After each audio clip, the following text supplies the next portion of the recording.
I think this should be a educational moment for all of us, shall it? This is as I tell this story of what I'm doing for the audio only folks. Is this ASMR? Does this count as ASMR? Okay, so champagne, sparkling wine, not always champagne. This is from France. It is produced by champagne, so this can technically be called champagne. A lot of people, I don't know. Does Christine do that? Anna does that all the time. She'll call it champagne when it's not really champagne. Yeah. It's from a specific wine region, and they did that so that people would not hijack the brand because people in California or insert country was using the brand for other things. So most comes off for everyone that's listening, and then you twist the cage 7 times. Once you twist it 7 times, some people like to leave the cage on. I should probably leave it on because this is old. Is this going to come off? This is when I spill on myself on air. Oh my goodness. It should sound like a French woman's fart. Just like that. So the story behind this bottle, it's a 2006 Moet and Chandon champagne. This was brought to us by Dosfy. Funny enough. He came over for dinner. I requested that everybody bring some wine. He brought this because he's just insane and does enough restaurant events where he would get something like this. And this is from a charity event, I want to say. Did you notice that etching on the bottle? Catalyst Funds 10th anniversary, celebrating 10 years. This is for you, my sir. Little clink, shall we? Cheers. Thanks for helping out. Thanks to all of you. This is today's beverage. Today's beverage, episode 100, is a 2006 champagne. Thoughts? It's pretty good. For being older than... Were you still in high school? No, I hadn't graduated high school yet. Freshman in high school. Man, it's crazy to think about. So this episode is not scripted. This is very off the cuff. This is just you and I hanging out, and some of you were very kind to submit some voice messages that I would definitely want to include. This is a thank you episode. This is me taking probably 3 weeks off, 3 weeks to 4 weeks off of uploading anything. No podcasts, no YouTube videos. The last video that got uploaded was this place called Angler, which was super fun to shoot. But I think it's important as you hit certain milestones time-wise. This is not we hit 100,000 downloads per episode kind of a milestone, and I want to take a step back. This is like, okay, I've done this every week for 2 years. What am I doing right? What am I doing wrong? What do I want to adjust going forward? I think it's important to keep in mind consistency and not waver, because then that makes it so that I'm jumping it all over the place at all times and I never allow things to improve. But also acknowledging that, like, if you get too caught in your ways, that nothing changes. And that's what they say, right? If nothing changes, nothing changes. So I want to say a massive thank you to everybody that's been listening forever or just joined. I think it's crazy to be able to put my thoughts out like this, to have an audio-only expression of basically what I see as my opportunity to share my thoughts on what's happening with the industry. And I know it's crazy to think about that people have different styles of episodes that they like and ones that they don't like. Like, some people like the industry news because they like to see me get into it, and other people, I can tell in the analytics, only listen to the interview shows. And I love that I can offer different things to different groups of people. And that's what I said in the original. Maybe we can play that. Maybe we can download the first Emulsion podcast episode. Let's insert that right now into the edit somehow where... All right, looks like that's working. Perfect. We'll start there. And I think that means we're live. Hopefully the Facebook connection stays a little bit more solid this time. So I'm excited, and I want to introduce you to this new project that you're listening to now that I've cleverly named the Emulsion for various reasons. So basically, the live industry news show thing chat didn't really roll off the tongue so nicely. That's number one. Number two is basically an emulsion, when I was thinking about a name for the show, an emulsion is one of those things that pretty much took me forever how to learn how to make. I mean, I seriously couldn't make a mayonnaise until I was in my second year of culinary school. And then after that, when I went to Lysverket, I had to learn how to make a hollandaise without a double boiler, which is basically the opposite of how they teach you how to do in school. So it's basically a reminder to myself that I always have more to learn, and this is my way of sharing my thoughts and perspectives while I do that in a way that's hopefully bringing a little bit of value to you as well. Gives you some facts, some stories. And number 3, what is the definition of an emulsion? It's basically bringing two things together that normally don't mix, right? Well, I mean, that's more or less of what I'm trying, and maybe this comes out like a perfect sauce, and maybe it splits, but at least I'll have learned from it. I basically say I don't know what's going to happen with this. It's oil and water mixing is what an emulsion is, right? And so I didn't know if it was going to work and it was going to break and split, or it's going to turn into one of the most luxurious and beautiful things that you can put into your mouth. And so I'm very, very grateful to everyone that's allowed the experimentation. I was so nervous switching from Facebook Live to, I think I did YouTube Live for a while, just like where I would record them. And it was my discipline exercise. I would do an Emulsion podcast episode every week, no matter what. And I made it easy for myself to hit upload every single week. And I didn't have to create the content because I was speaking on other people's content. The interview shows happened. They were all very remote, and I remember some of them going really, really bad and some of them going very, very well, and being super excited and humbled to speak with some of these people. But yeah, I think I just want to talk through some of my favorite episodes and share some of your thoughts. So maybe we should start with the first voice message through Anchor that comes from a Joe Flannery. And the title of this voice message is Coincidence at the Grand. So let's play that. Hey listeners, got a weird story about the emulsion. So about a year ago, I was listening to the episode where Justin was talking about the Food and Wine Best New Restaurants of 2018, and he highlighted one called the Grand Cafe in Minneapolis, Minnesota, which was nearby where I lived at the time. So I went and I ate at the restaurant. I was so blown away. I asked for a stage, and believe it or not, they gave me a job. Fast forward to earlier this year, and I'm looking out into the restaurant, and who do I see but Justin himself sitting and eating at Grand Cafe. It was just kind of a weird little coincidence that the guy who informed me about the place that I now happen to be working at was in for a meal at the restaurant. So super cool that the emulsion exists. Amazing that this little part of the internet is here for all us line cooks out there to inform and educate. So very thankful that this exists.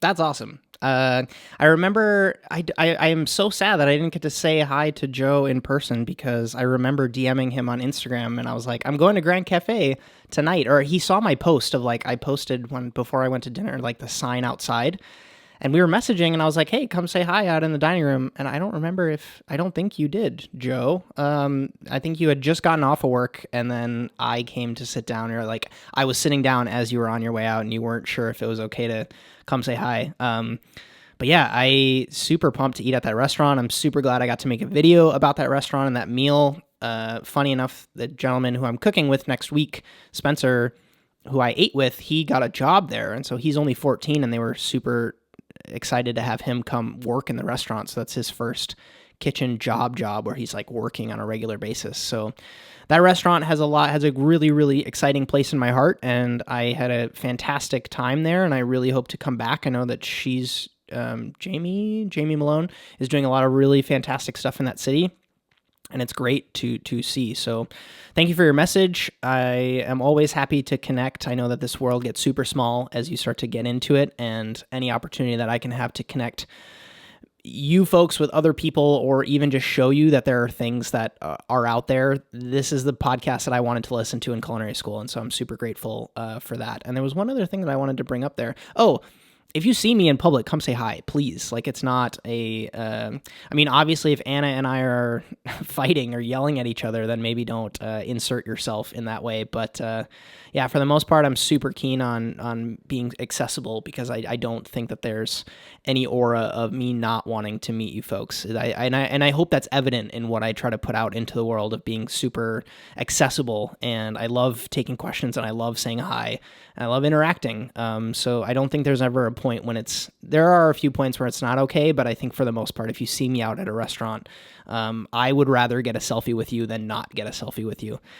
So that's kind of where that is. So thanks, Joe, and congratulations. Okay, Brooklyn Houston has a 100 takeover style message. Let's listen to it. Hey Justin, I'm sending you a voice message from Scotland just to say thank you for your channel. I'm currently a year 1 catering student, and your how-to videos and your equipment videos have definitely 100% helped me in my first year. I hope you continue what you're doing, because it's definitely helping. And thank you very much for everything you do. Thank you. Love it.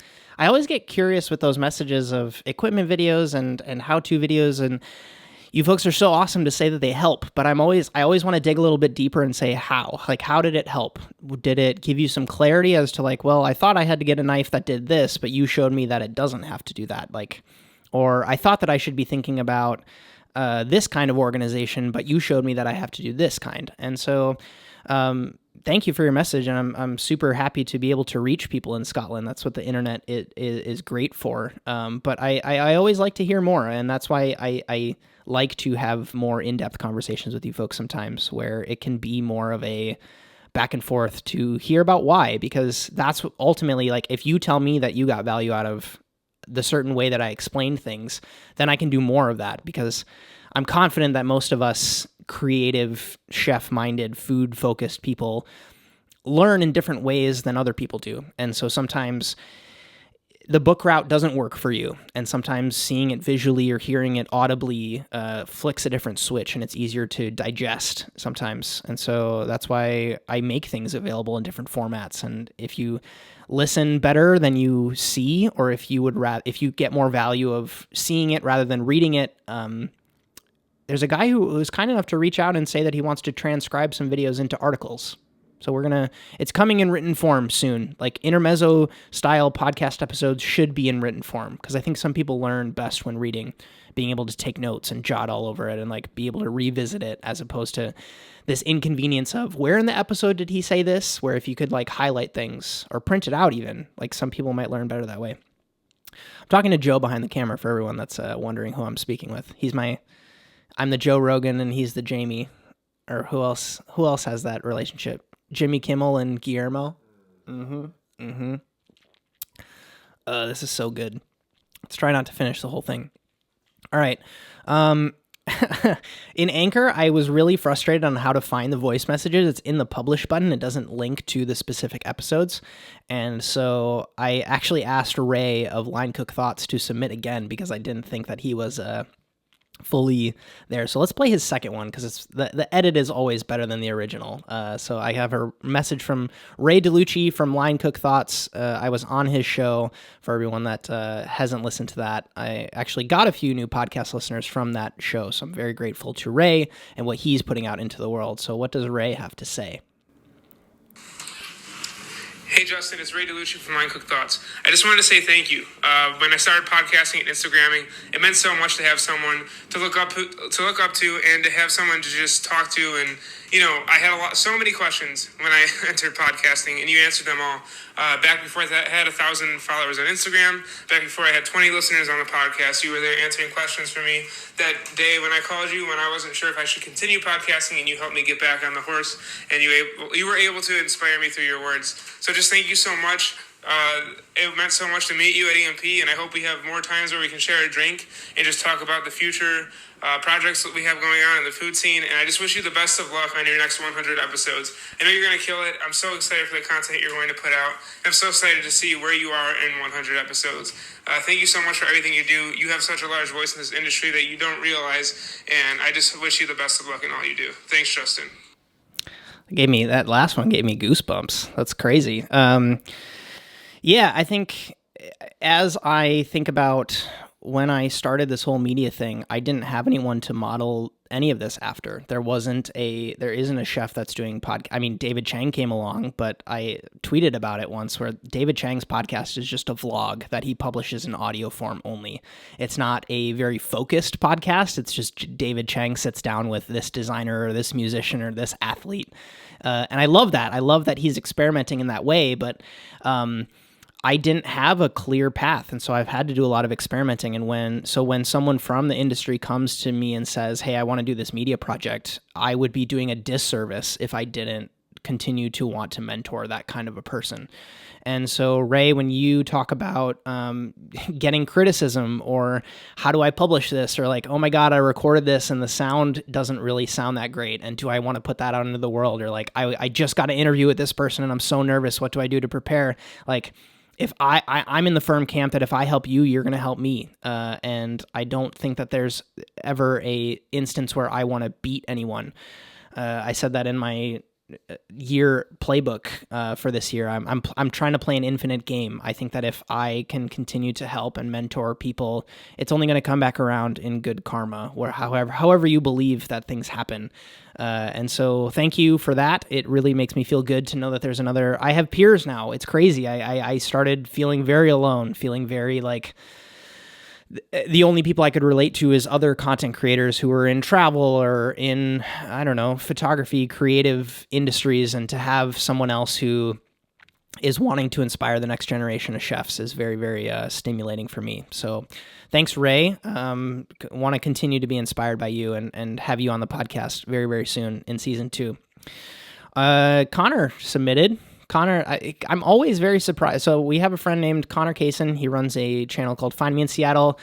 And yes, he does small business for restaurants, but like he's not in the industry. He's not a chef. And so I'm always he listens to the show every single week.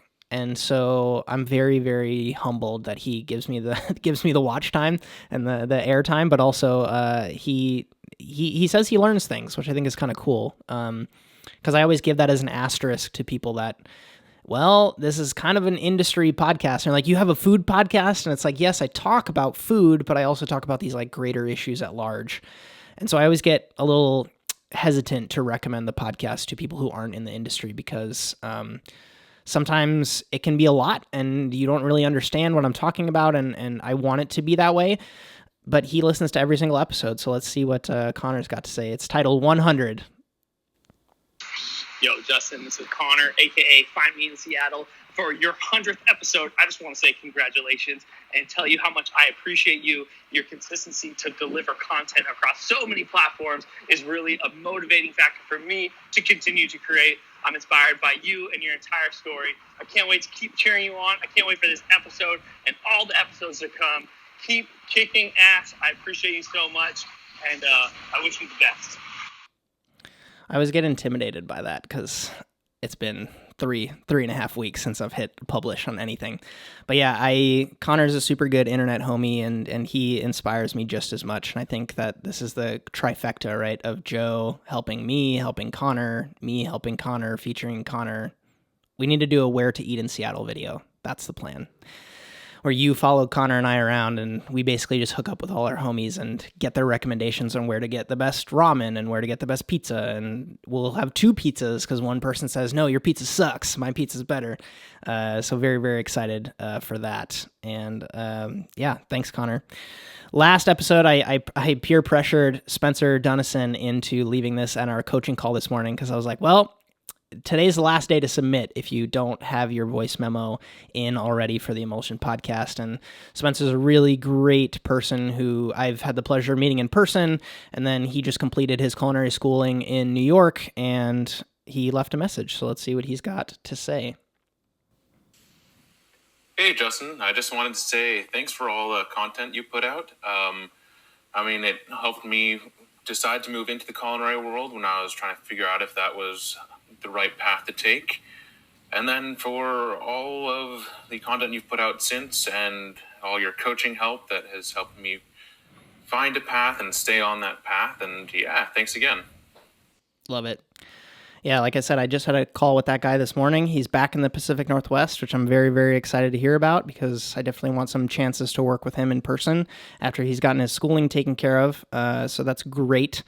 And yeah, I just love the coaching relationship that happens when you folks allow me to create a reoccurring conversation with you, because that allows us to track progress and set goals. And that was something that I mean, this seems like a very self-inflated episode, but it's, there's a lot of people who get screenshots from people that send them messages and they post it at the second that it gets posted.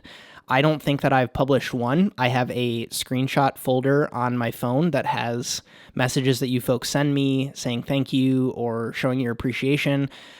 And I plan on doing something for like 100,000 subscribers or 100,000 downloads, or when we get to this critical mass, because I want to not get addicted to the dopamine rush of sharing these like testimonials. I get enough satisfaction hearing that I've helped you and that I've had some sort of impact on you. I don't want it to be about me sharing that and then that becomes the satisfaction. I want it to keep it very in the moment where you folks send me a thank you and I say thank you back. And if there's anything I can do for you, I think most of you have heard that feedback from me. And so I don't want this to seem like me. I need the acknowledgement. I get enough from you folks, and just being able to post this kind of content gets me excited enough. But yeah, thank you, my sir. Very excited for your future as well. So, okay, that was all the voice messages we got. Thank you so much to everybody that posted them. I think that it's best now for us to talk about season 2 and what the next 100 episodes are going to look like, and what the cadence is going to be, and basically what you can expect. Because as we start to grow, as we get more listeners, as I want to become increasingly more ambitious with this show, I think it's best for me to share what's inspiring me, what I'm seeing other content creators do, where I'm like, I can cherry pick some elements of this to make the show better or more accessible or more sustainable or higher production quality, any of it. So let's talk about season 2. So I'm looking to you, Joe, to prompt me on some things as I think of different ways that we're going to change things up. But for the most part, the format is going to unapologetically kind of change. I think that I loved writing scripts. I loved the format of having 16 tabs open on my computer, reading the articles, writing down my thoughts, copying and pasting the quotes. I thought that was amazing. I think what is going to bring more value to you folks is for me to have kind of like an iPad setup, Apple Pencil, screenshot the articles, highlight with the Apple Pencil what I want to quote, and then it's more or less very similar to this episode where it's kind of like an off-the-cuff analysis of the quote of the article, and then I share my thoughts afterwards. I don't think I'm at a point where I do too much hesitation on camera, and I don't think I run out of things to say, but I think that it's to the point now where each episode script, I think, is 5,000 words. And that's what takes most writers 2 to 3 days to write. It takes me about 4 days to write a script for the Emulsion podcast now on solo episodes. And that's not sustainable, right? Like, because that's a free piece of content that I produce that lives on YouTube and podcasting for free. And I'm not taking sponsors, and I'm not growing at a rate that facilitates that amount of time investment. And so I think that what makes more sense is for me to do the same thing that I normally do, keep track of the articles as they come. I will read them before, so I'm not reading them completely blind and fresh, and you folks don't have to sit there watching me read them. But then I won't spend the, probably 15 hours of my time writing a script for it, where I basically read it off. I think that there's value in me highlighting certain things that I want to talk about and then saying takeaways, because it's also getting to the point where I'm reiterating the same things. You folks know my stand on a lot of different industry issues, and as different things come up, I think that this platform is a great way for me to talk through my ideas and then have a conversation with you afterwards. And so I think that will keep the episode shorter as well. I think the industry episodes will be more on like the 30 to 40 minute mark. I don't think they need to be like hour-long deep dives into certain things. And then where my head goes is it can almost be like I do a rundown of the headlines, and that's a solo episode of the Emulsion podcast. I will take the suit up section out where I talk about business stuff. I will still do non-industry stories because I think that's important. And then we can use that as micro content, I think, because as I talk about a certain industry, I can do the video on Twitter with my thoughts, link out to the article, and then Twitter should be a place where my thoughts live on certain issues. I should be tweeting more, is what I'm saying. So as I get more involved with reading things and being more active on Twitter, you folks can tag me in articles. I can then immediately respond. We can get into a conversation, and then that can fuel what I say in the Emulsion podcast. I don't have a lot of Twitter followers right now, and I'm not very active on Twitter, and I'm very like sporadic with what I tweet and what I share, and I think that's okay. But I think that being more of a quote unquote thought leader, whatever the hell that means, on Twitter, I think will provide more value as I start to change the format of these episodes. So going forward, solo podcast episodes, wanting them to be shorter, wanting them to be more digestible, wanting to chop them up a little bit more and use them as micro content on different platforms. I think there's value in an IGTV series or something on Instagram where it's like there's a 1-minute quickie explainer of the James Beard Awards just happened. What do you need to know? Kind of thing. That provides a little bit more value than me pontificating and reading things that you could probably just read.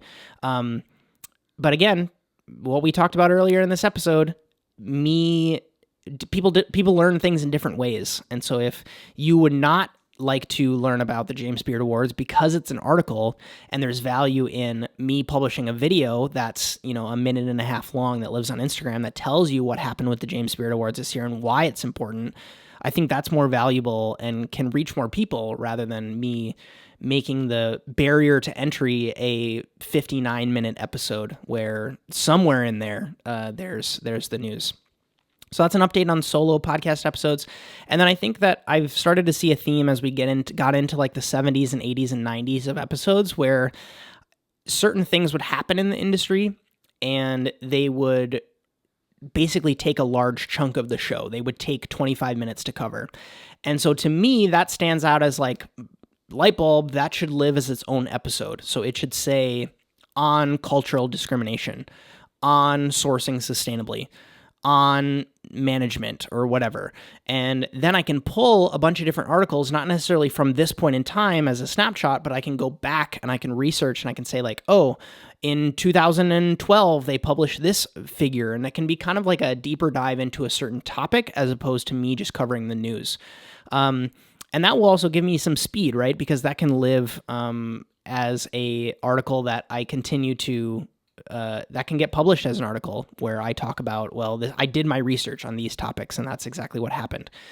So that's solo episodes. If anybody has any questions or suggestions, I'm super open to your feedback, especially if you're listening on YouTube. Leave me a message down in the comments.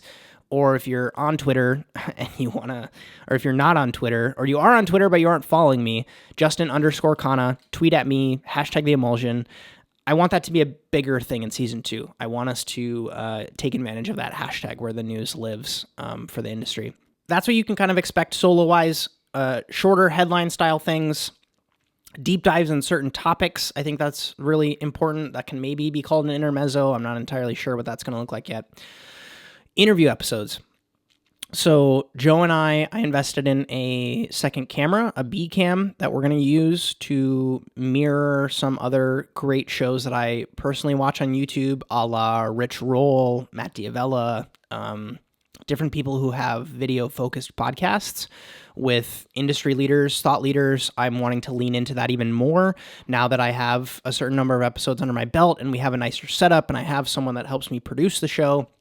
That gives us the opportunity to reach out for nicer guests so I can show someone an episode that we've done and say like that we're going to make you look good.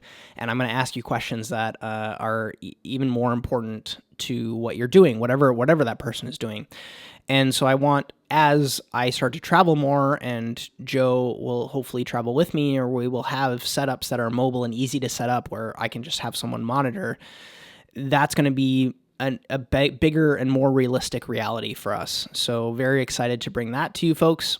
Wanting to lean into, as I travel and spend time in different cities, I can justify the trip or do certain things as a business expense where I go out to eat at a restaurant, talk to the chef, and then have them on the podcast the next day. I think that was a great thing that I did in Chicago, where it's like a full encompassing taking advantage of my time kind of thing. So for those of you that don't remember, I interviewed Jeannie Kwan of Oriole. She was the pastry chef there. I made a video all about a town cutler knife, and I think I made a This Place Called video of my meal at Oriole. So that was 3 pieces of content in 36 hours. That was like incredible use of my time. That I think that video got 10,000 views, and Jeannie's episode was great for pastry chefs, and that knife video was kind of most of you folks' introduction to town cutler.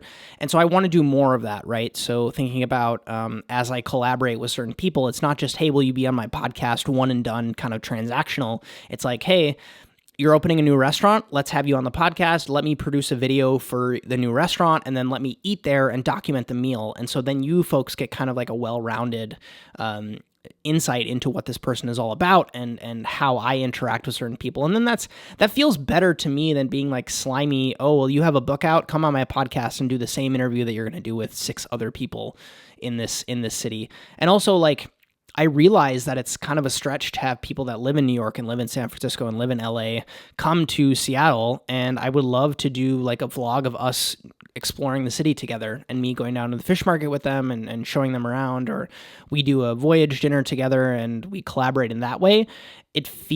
I feel like I'm respecting their time more than just having them come on the show for 45 minutes. But I realize it's going to be different for different people. Some people are going to say, well, I only have 2 hours. Whatever you can capture with me in that time is going to be what we do. So that's kind of where I'm thinking. Now, yeah, it is. And so also thinking about other people, what I've seen with their podcasts, as far as, I mean, Joe and I have talked a lot about, does the Emulsion podcast get a secondary YouTube channel? Do video podcasts only live on Patreon? We've been toying around with a bunch of ideas. So what I'm going to request from you folks is a little bit of a permission to experiment. I, of course, want as much of this content to be free as I can, but like, I want Joe to get paid. I want to get paid as a brand, and I want to grow it. It's not a charity. We're creators, and we're putting things out into the world. I just listen. I'm on my high horse about this because I listened to CEO of Patreon, Jack Conte, talk about all this stuff, where he talks about how he got his first million views on a video and he made $150 in ad revenue. And he's like, I spent $10,000 on this music video, and I made $150 from it. And so I also, as I say in all my Patreon videos, I'm super respectful and cognizant of the fact that you're probably not making that good of money as a line cook or as an entry-level commis or whatever you are right now. And I want the content to be free, but as we think about ways to offer different things to people with different capacities, I think what Matt Diavella has done is really fascinating, where he will do like a 30 to 40 minute teaser of the episode for free on YouTube. And if you want to listen to the other 30 minutes of the video, then you go to Patreon and you pay to see the rest of that content. But for us, I think what we would do is we would do some sort of produced video, have that be a clip on the YouTube channel of Andrea Correa from Noma fame on leadership. And then that's like a 8-minute video that goes very deep on a certain topic, and it's a snippet from the video. And then that links to the full free interview on whatever podcast episode you choose, because it's also very difficult for me to pitch the analytics of the podcast to potential sponsors, because basically what happens is the views are all over the place. Sometimes there's more on YouTube, sometimes there's more on podcasting. And so if we can push everyone to listen to audio only and get more downloads there, then if I approach a potential sponsor, then I can say, these are the amount of downloads we get. This is our plan to get more traffic. So just from a strategic standpoint, I think that makes a little bit more sense. I also look at the analytics on YouTube, and I see that at the 10-minute mark, about 50% of the people that click on the video drop off. And so from that perspective, it's like, well, what's the point? If I'm getting 1,000 views per episode and it's only by the last 10 minutes of the episode, 75% of the people have stopped watching. And so that's why I also think to myself, well, maybe the episode should be shorter. Maybe I should just lean into the headline-focused stuff early, and then if there's an industry issue I want to dive deeper on, that's what I do. And so this isn't a definitive, this is what's going to happen. I just want you folks to know that I'm very much so in the experimental mindset, and I want to test things. I want to see what works and see what doesn't. It's not everything is behind a paywall now. It's not about that. It's about figuring out how can we be intentional with what we're producing, and if we're going above and beyond to produce something, I think we should get paid for it. I'm not apologetic about that. I think that it's very similar to any other business that's out there. Anybody could come to you and say that the iPhone should be free and it should be a no cost to own kind of piece of equipment, but like who's going to get paid to do that? And so the other joke I make is like, how do I send views to my landlord to pay my rent? You know what I mean? Like, views are great, but it ultimately doesn't pay the bills. And so I think the moral of that story is, if you want to say on what gets produced, if you want to say on how we go about doing our content, support us on Patreon and give us your 2 cents there, because that ultimately means that you have skin in the game and you ultimately have a say in what we're able to produce, because you're putting your money where your mouth is, effectively. And so that's what I would ask. I know that I have a very lofty goal of having 1,000 Patreon supporters, but that was also a lofty goal to have 10,000 YouTube subscribers, and we did it. And so it's on me to make sure that the value that I provide on Patreon is more than what I'm asking for, and I don't think that that's out of the ordinary for me to do or to say or to execute. So the other thing that I was going to say on Patreon in general was that we thought long and hard about where was I going to go with that? What were we talking about with Patreon? Yeah, the tiers, and do we have just one tier where you get all access to everything? I want to be cognizant of people's financial capacity, and also the fact that I give my time to a certain amount of people on what I was going to say was, I don't think that the Emulsion podcast should be sponsored by supporters on Patreon. Or maybe it should read like that, because I think that what I do poorly in branding is I say that the Emulsion podcast is sponsored by Patreon supporters. No, I say that the Emulsion podcast is brought to you by, or something along those lines. And I think what that does is it makes people think that if you want to support the podcast, you go to Patreon. But in reality, by supporting me on Patreon, you're supporting the whole brand. And the podcast is just a subset of that brand. And I think that that's what I need to do a better job of articulating. And so I think the intro to the podcast, that's what also, I think that the intro to the podcast is a waste of your time on YouTube. I love what we recorded. I love the intro to the podcast, but I think that like just getting right into it is better for the YouTube audience. And I don't think that you should have to listen to that 30-second or 1-minute intro every single time you listen to the podcast, because then strategically, if we bring value up front on the YouTube video and then you link out and listen to the full podcast, then you'll get the intro. So you're going to hear it eventually. And so I think that that's kind of where my head goes, because I'm also cognizant of people don't listen to chef podcasts all that often. There aren't that many. I mean, they're growing for sure, but you should know what I'm about in my intro if you're a first-time listener.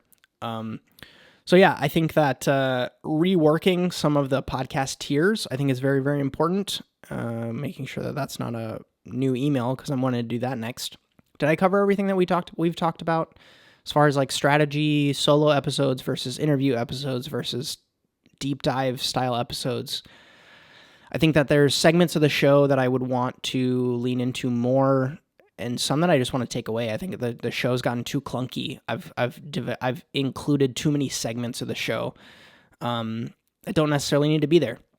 And I think that's fine for me to take things away that I don't like. And if 100 of you tweet at me and say, I miss blank, you should bring that back, then I will. But I think that for now, my goal is to respect your time as much as possible. It's to be excited to talk about what I'm talking about, because ultimately that's going to bring you the most value. If I'm excited to put it out, then I'm more likely to produce it. And that's the ultimate goal, right? Okay, getting into some emails, because that was plan B. If you didn't submit a anchor message, email was plan B. So I think that the first thing we should do you want to Instagram story me right now? I think that's kind of fun, right? So the first one is actually a question, and this person was kind enough to reach out and ask me a question, and I was selfish and didn't know how many voice messages we got on Anchor. Thank goodness we had quite a few. And so what I wanted to do was answer his question here. So it's from Victor Jeeve Head. Hey, Justin, found your channel a few days ago. Just been gulping down your content. Amazing stuff. I just have a question which I'm interested in your thoughts about, which also might be an idea for content. How would you approach getting into the industry with niche restrictions? Say you're legitimately allergic to gluten but want to be a great pastry chef, or plant-based with the ambition to be a great vegan cook/chef. Given the restrictions, it's hard to be in the right line of work, and when staging, I have a hard time imagining you get to be picky. How would you approach learning and evolving in the industry within your own boundaries? What paths are viable from your perspective having all this experience? Have a great day. Looking forward to even more of your content. Thanks for your question, Victor. I had a episode that I did where Eater did a piece about chefs with food allergies, and it's a really interesting way to think about working, because if you're allergic to shellfish, how are you supposed to work at an oyster bar, you know? And so what that talks about is how different people navigate different things, whether it's tasting in small capacities or asking their peers to taste for them, or using more recipes that don't necessarily have these ingredients included. And so what I can share with you is, one, read that article and listen to that episode. I don't know which episode it is, but it exists. And I think what you can think about, and the anecdotes that I can offer is, I worked with a guy in Norway who came to work with us, and he was vegetarian. And the problem with that is that we did a lot of seafood, a lot of fish and shellfish, and a little bit of meat protein, animal protein. And he would be it was difficult to get him to respond to the food because he didn't taste it. He didn't crave it. He didn't enjoy producing it. And I have a couple coaching clients who have different religions and different dietary restrictions and health issues. And so my biggest thing is to make sure that you set yourself up for success, right? I think that there's ways to navigate certain allergies where you don't have to necessarily taste things, but then you limit yourself to producing those things. And so don't judge yourself if that's because the worst thing you could do is say, well, I'm a vegetarian and I'm very sorry that I don't serve protein on my menu. Because we live in a time when you can sustainably be a vegan chef. You might not be able to do it in the Midwest of the US or in certain cities in Europe, but you can go to LA and you're going to thrive. But then that's the restriction that you put on yourself. You can't always have both. And maybe if you're thinking about, yes, I want to be a vegan chef in Australia, and I don't think that the market is great for this right now.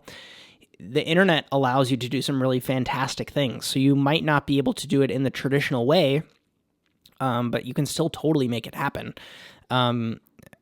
I would be curious to get your thoughts more on this, as far as like what your specific allergy is and where your ambition lies, because that's something that I've spoken about at exhaustion on this channel. Is basically, if you set your goalposts for success where others have been, then you kind of have to follow their same rules. You can't necessarily switch up the rules and expect to I can Face ID it for you if that helps you. I don't want to say my iPhone password on air right now. Anyways, I think the best thing for you to think about is making sure that you're not judging yourself, because that's when you can get really, really caught up, is thinking that you have to follow the same path that other people have been down, but you're playing by a different set of rules. So why would you think that's the natural way to go? I think I think I've talked at exhaustion about this on other podcasts. So I think that's where you, and I think I said, oh no, I didn't say that I answered this already. I just wanted to answer it on the podcast. Thanks for your question. Scott Countryman, this is a purely shout-out email.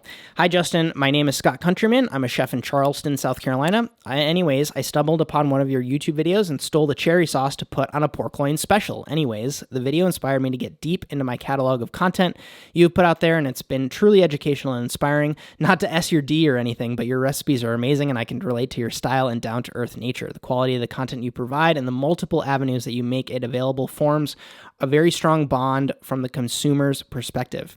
That's as honest as I can be. I know you appreciate feedback. Anyways, here are a couple of pictures from the dinner I made my fiance. Pan-seared, skin on snapper, charged balsamic veggies, quinoa, pretzel toast points because she loves bread. Keep making cool stuff. I am Chef Fish. That's PHISH 843 on most social media platforms. Hit me up or give my restaurant, The Fat Hen in Johns Island, South Carolina, a shout out. I'm one of the weakest Sues there, but busting my ass every day to get better. It didn't link the photos, dude. Maybe it's okay. We send me to them later, and if I'm gonna respond right now and say, hey man, the photos didn't link. Please send them again. And then I will say, best Justin. There you go. So hopefully those photos will be live and you folks can see them. Shout out to Scott. And I'm always super happy to... Dish of the Day is coming back. Joe and I have shot 2 episodes so far. Woot woot. And we're going to get those live very soon. They don't have recipes, but that's the nature of the show. But it's all about the process, and I hope you folks, that shines through and you folks can see that. Okay. Next email coming from John Somming from Sweden. And he says, hey, Justin, I decided that I might as well share my experience I had for the first week at the former Michelin-starred restaurant I have been staging at for everyone listening to the podcast.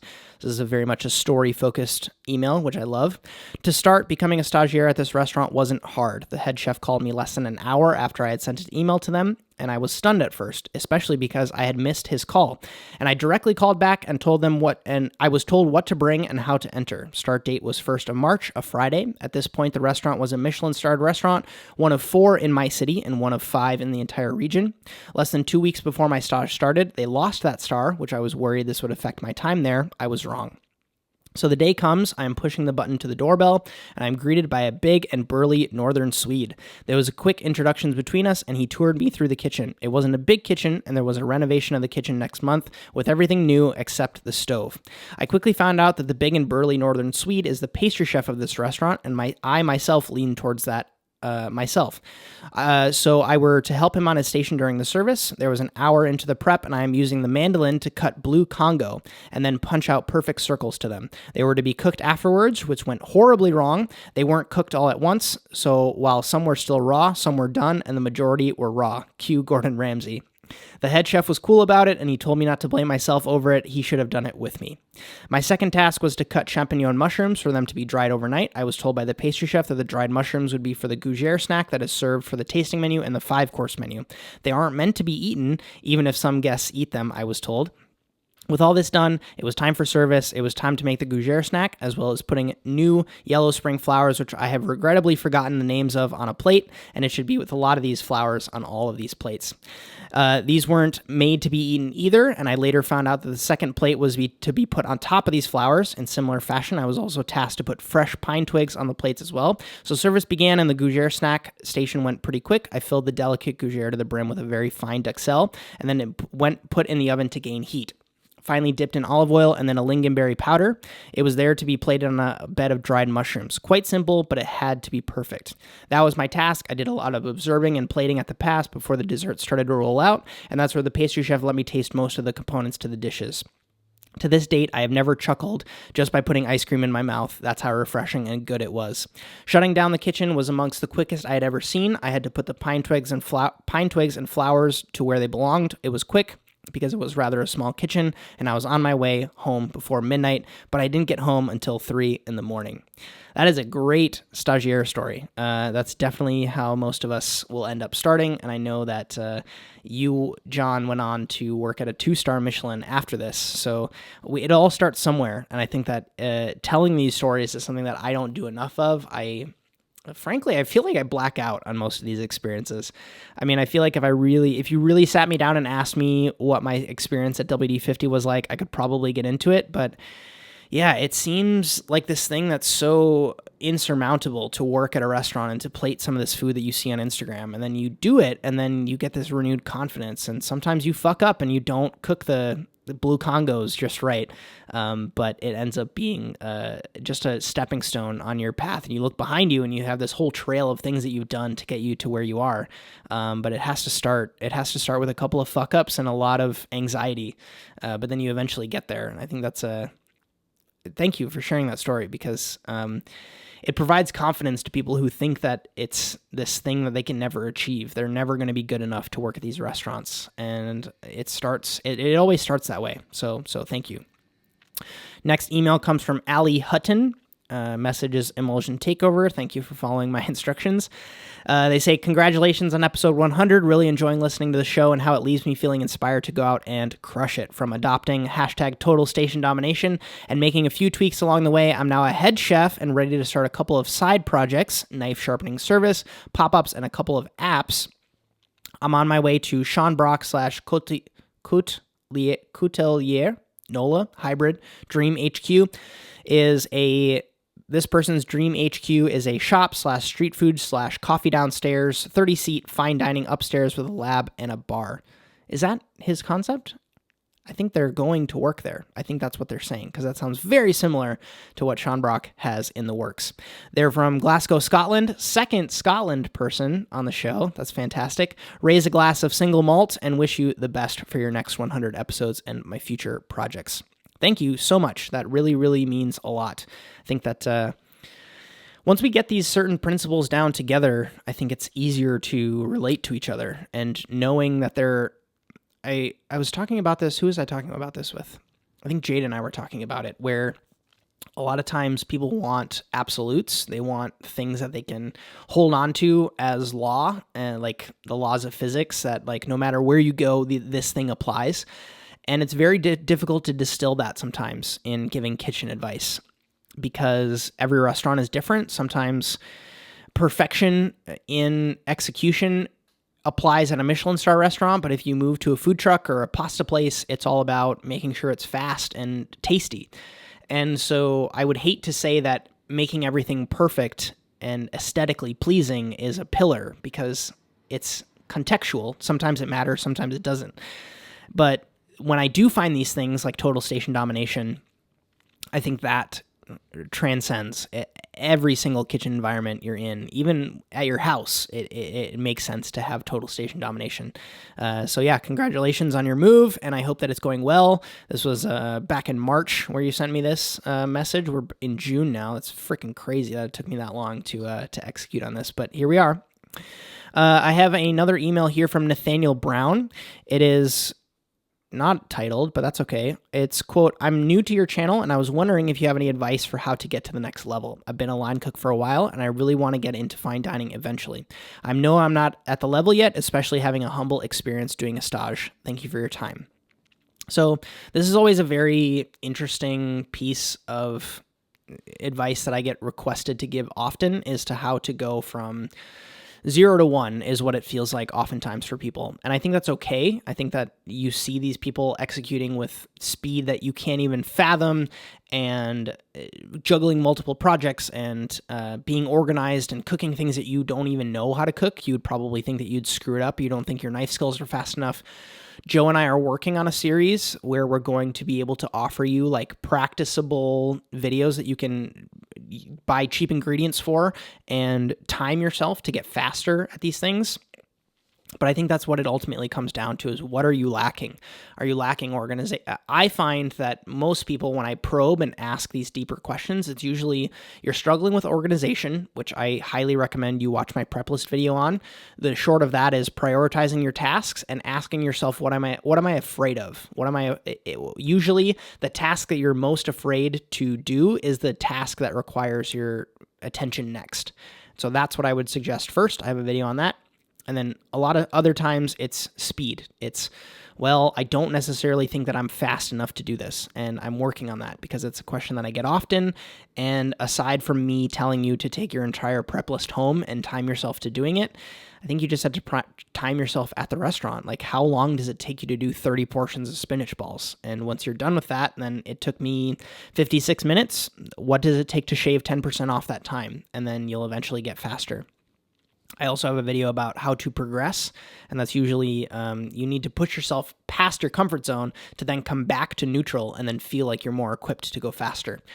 And then I guess the last piece would be enthusiasm. I think when you're really, really excited to be on a track and at a place, you're more motivated to push through the hard times. And so I always push people to find a restaurant where they're passionate about the food, as opposed to being at a place where, yes, the resume might be there, yes, the money might be there, but when you have a shitty day, what's going to bring you back excited the next day? I guess I always get frustrated with these questions because I want to give more, I want to help you, but I think when you're starting off, you have to expect to kind of suck. You can't expect to be good. None of us started in that way. None of us walked in as a prodigy into the kitchen. We all had things that we struggled with, and it's different for everyone. This is a double. Okay, next couple emails. Daniel J. says, "Hey Justin, huge fan from Ecuador. I've been following you for a while. Just wanted to thank you for making content like that. I actually learned a lot of things from you. It's truly inspiring. Keep up the good work." Thanks, Daniel. I don't have much to say on that other than thank you, and I'm glad that you could be featured on episode 100. Next email comes from Sammy Baunock. "What knife, tweezers, and book about a chef do you recommend for a young chef, 13, just getting into staging in fine dining restaurants? Also, I have already read Michael Roman's The Making of a Chef. P.S. Are you planning on coming to Baltimore, Maryland anytime soon? If you are, you should check out the restaurant Foraged Eatery." End quote. That's crazy that you also have the Sari and Sammy show at gmail.com. You should look that up and see what this 13-year-old is creating. I love how young some of you folks are getting started. I didn't get into it till I was like 16 or 17. And so to have, tons more interest and experience under your belt is very, very inspiring to see. I think if you check out my kit page, that's where I list most of the gear that I recommend. I like to think that that's pretty easy to find and to observe. The biggest thing with a knife is to make sure that you hold it in your hand first and it feels comfortable, especially, and this is no offense on your age, but you're probably growing, right? So the knife that you buy this year might be uncomfortable for you to hold next year. And so just being comfortable with the fact that your tastes are going to change as you grow and figure out what kind of knives you like to use. I have a video all about the 20% rule, which you should definitely look at and into to taste different knives and gear and what you like and what you don't like. There's a great book by Daniel Boulud called Letters to a Young Chef. If you haven't read that yet, it's great. I'm hoping to secretly create the YouTube video version or podcast version of that. I don't necessarily have like a list of principles that I can rifle off right now, but I think that if you watch my content for long enough, you will get a sense of what goes into being a chef these days. And yeah, you're going to get a lot of your experience on the job. Staging in fine dining restaurants is the move. You're going to get a lot of insight into what it takes by doing that. Am I coming to Baltimore, Maryland? I'm going to New York next month, and then I'm also going in September. So hopefully if there's an opportunity to make it down to like Baltimore, DC area, I definitely want to do that. But I have a feeling my time is going to be caught up in New York. So, Sammy, if you have time to come up to New York, I'll definitely give a shout out on Instagram so that everybody that wants to meet up has an opportunity to, because I'm all about it. I want to meet as many of you folks in person as possible. All right, last email here. Did I go over? That's right where we want to be, right? So it's from Ben Herman, and he says, "Hi, Justin. I've been watching your videos for quite some time now, and I'd like to send you a knife. Been in the sharpening business for about 6 years. Been making knives for about 4. Recently, I've been working on a venture to mass produce the ultimate $200 chef knife. Here's a link to the Blade Forums post. Currently, I have 2 prototypes. Once I finalize the design, I'd love to send one your way for feedback and review. Thanks for taking the time to read this. Have a good one. Oh, man. I don't think this was supposed to be a read to the public emulsion. This was not an emulsion podcast thing. This was okay. Let's respond right now. Please send to Justin Khanna. This is also something that I wanted to tell to you. Broadway East number 22725, Seattle, Washington 98102. Best, Justin. Cool.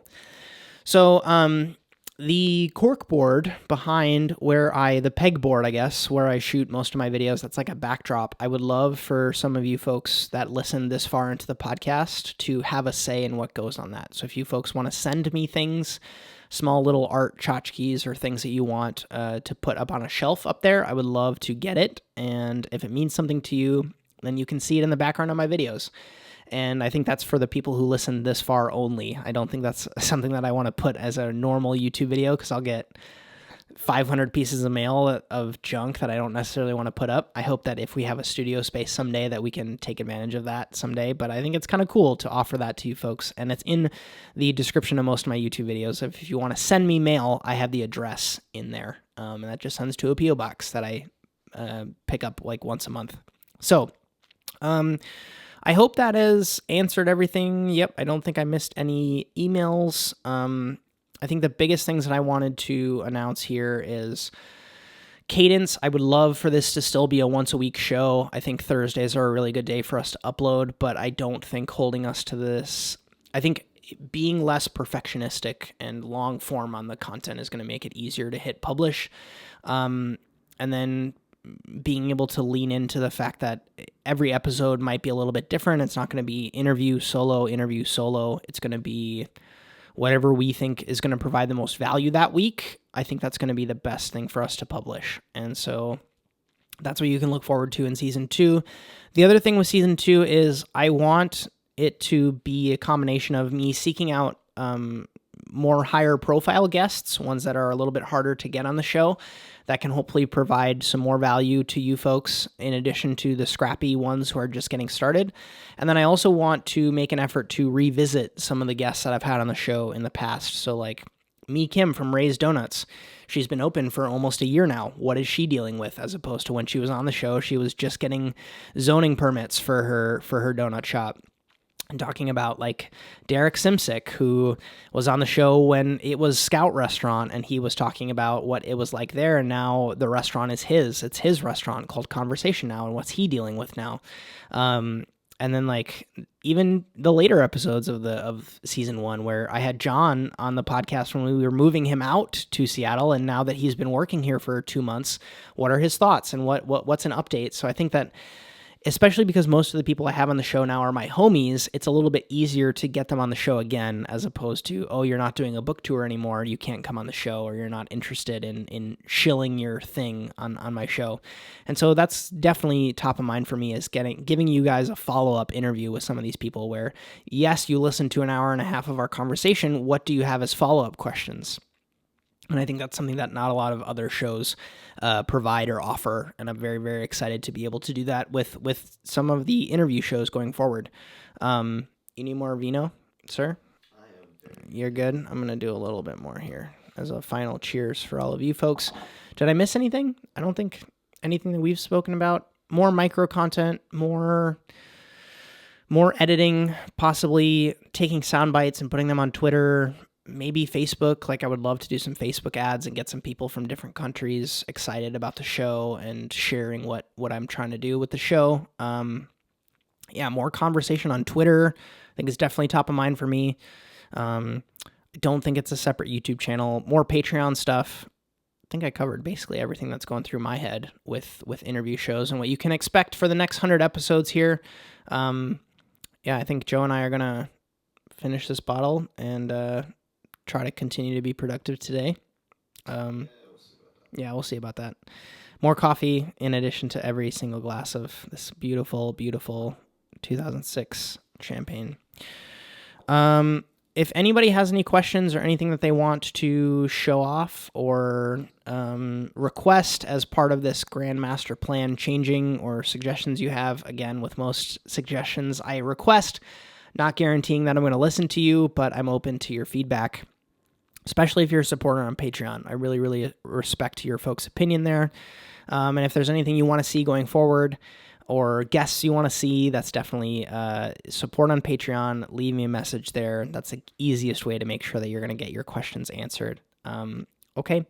Well, what do I say now? It's been so long. What do I say roll the outro, right? We did it. You're in outro land now. Thank you so much. I appreciate your ears more than you'll ever know. Hey, by making it to the end, you're the type of person that I want to speak to directly. This little production is constantly growing. If you enjoyed this episode, if you like what I'm trying to do with this show and want to make sure more people can find us, a free way to help out that takes less than 3 minutes is to leave the Emulsion a great review on iTunes. If you didn't enjoy this show, please also leave a review. I'm happy to take any constructive feedback you've got. If you want to learn more about supporting this show with your hard-earned cash, patreon.com/Justin Khanna is the place to do that. I've got tiers starting at just $1 per month. Let's say you just like being involved through suggesting stories to be covered or asking questions to my interview guests. You can stay up to date by following along on Twitter or Instagram. That is linked up in the description for your convenience, or always available on justinkhanna.com. If you're on YouTube and listening, you can take this show on the go because this is available on all podcast platforms, including Spotify. And if you prefer video versions of things like my interview shows or the shorter intermezzo episodes,